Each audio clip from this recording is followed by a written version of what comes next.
Hi, I'm Simon Riley with Leading Advisor, and welcome to 6 mistakes to avoid before creating a succession plan or a business plan. I'm sure you've heard this before. There is nothing new, nothing works, and what works is you working what works. So I'm here today to identify the problems that will create major challenges with succession plans and business plans, and at the same time talk about the emotions that cause the major problems in respect to succession plans and business plans. So as a values and behavioral analyst, I provide my clients with a values and a behaviors assessment. That's the very first thing that we do together when we're working together to help them to meet and exceed their goals, whether it's succession planning or business planning. Why? Well, values are why you do what you do, and behaviors are how you do it. And working with hundreds and hundreds and hundreds of advisors, I've been able to benchmark the values, the strongest values and the strongest behaviors of today's successful financial advisor.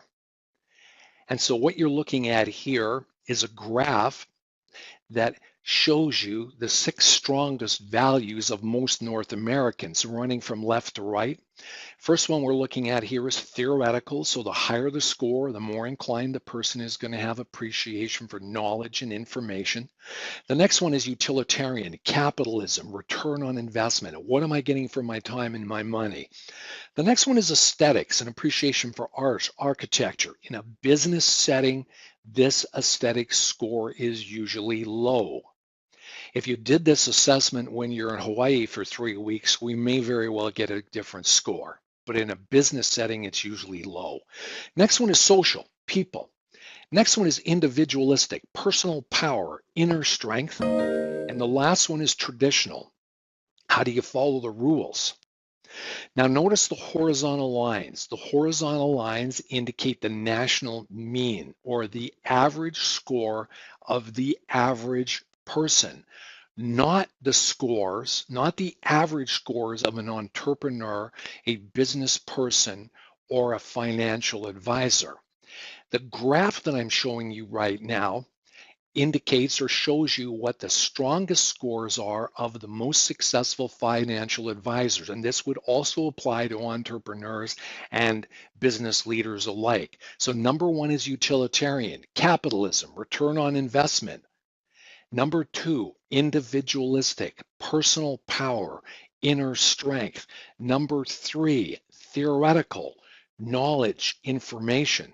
So a person is driven by their top 3 values. So a successful advisor, entrepreneur, business leader has got to like money, capitalism, return on investment. They've got to have inner strength to be able to put the company first, and they've got to have an interest in knowledge and information. Then the people. And if I segue off a quote, without vision, in a sense, the people will perish. Well, without a leader that has a strong utilitarian value, a strong individualistic value, and a strong theoretical value, the people, the team, the clients, the customers will perish. The next one is traditional, following the rules. And the next one, again, is aesthetics, appreciation for art and architecture. And the next slide is going to show you value scores that I run into all the time. You can see the one with the strong advisor or entrepreneur or thought leader business values here on the left. And here's an example of what I run into when an advisor or an entrepreneur or a business person is running into challenge. You're going to see a lower individualistic value. You're going to see a higher social value and a higher traditional value. And so you might say, well, oh, that's all right. Well, that'll be great. This leader will be great with people, and at the same time, there'll be plenty of structure. Well, the first challenge is this leader will not have any people. One of the things or the challenges is this high traditional with trying to follow rules that they may try to over control, which will contribute to the belief that, well, nobody can do it as well as they can. And so they'll be trying to do too many things themselves. They'll have challenges with delegation. They'll have challenges with letting go. Now, when we take a look at a high social value, they may not have a strong business sense when it comes to the lower utilitarian value, because they may very well offer their product for too low a price. They'll be doing too many favors. They will not be able to say no when it comes to establishing their own boundaries and being able to set aside time for their own planning. So this just gives you a snapshot, in a sense, of what one example is when it comes to not understanding one's values. Values are the DNA to fulfillment. They are the foundation for a business plan and a succession plan. So having said this, with a high social value and a high traditional value, one more point, the advisor, the business person, the entrepreneur will have a tough time letting go with their succession plan or their plan. And one more point here is that this social value is so high that the business owner, the advisor, the entrepreneur will have a difficult time selling the business because they're too attached to the relationships that they have with their clients. And so they're going to be worried about what the client's going to think if they were to sell the business, letting the client go. So we go to the next piece of understanding.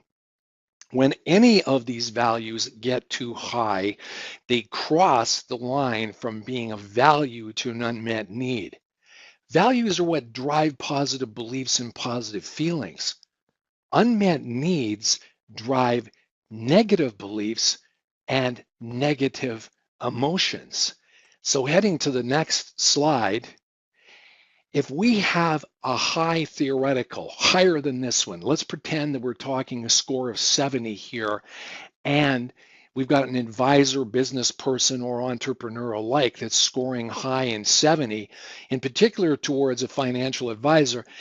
A financial advisor scoring 70 with the theoretical value will have challenges with studying and researching and trying to gain so much knowledge and information, because they got a challenge that they could be in a situation where they could lose approval with the client if they didn't know enough. So that's going to sabotage their time, their business, their focus. Another situation, if we had a higher score of 70 in relationship to the utilitarian value, it crosses in over the line into the need of safety. And so while the advisor is going to be driven, they are going to be taking massive action in relationship to prospecting and sales. They may very well be feeling like there's just not enough. They're always going to be comparing themselves to an advisor, another advisor that seemingly has more business, more clients than they do. So what this does is it causes a AAA personality situation. The advisor will not be able to let go. They will not be able to have time for themselves. It's going to create stress. You understand. Next one is if this aesthetic gets too high, we can get into the unmet need of perfection. The advisor got to understand that the plan that they created for the client the first time was the perfect plan. But oftentimes, if it's too high, they're going to be revisiting the plan. The next one is social. We gave you an example earlier. If this gets too high, the client is going to have a difficult time. When I say, pardon me, the advisor is going to have a difficult time dealing with the ability to let go. They're going to be doing too many favors. They are going to have a difficult time with client segmentation. What I mean by that is they are going to be given A-level service to C-level clientele. And so they're going to have a difficult time letting go. The next one is power behind this individualistic value. The individualistic value is personal power, but when this gets too high, it just becomes about power.